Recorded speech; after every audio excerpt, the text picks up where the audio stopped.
Et s'il y a un tel engouement des personnes, du grand public, pour les médecines alternatives, eh bien ça leur fait pas plaisir de dépenser 50, 60, 70 euros par séance en pleine récession.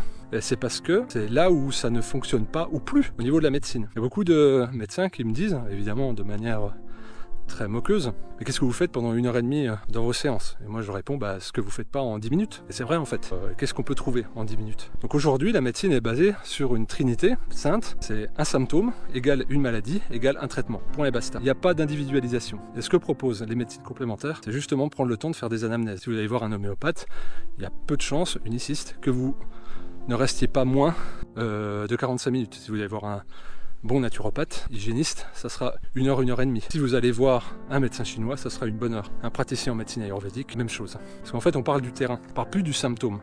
On voit le symptôme comme un élément déclencheur, mais on va essayer de tirer le fil, de voir qu'est-ce qu'il y a qui déraille, et plutôt que d'amonceler les symptômes, c'est essayer de trouver une cohérence. C'est ce qu'il peut y avoir au niveau physique, physiologique, digestif, émotionnel, au niveau du sommeil, au niveau des relations sociales, au niveau de l'alimentation, voilà, au niveau de l'activité physique, du locomoteur, puis en fonction du tempérament. Donc évidemment, ça demande du temps, ça demande de l'expertise, et ça, les médecins n'y sont plus formés. Dès qu'ils sont internes, on les projette à l'hôpital.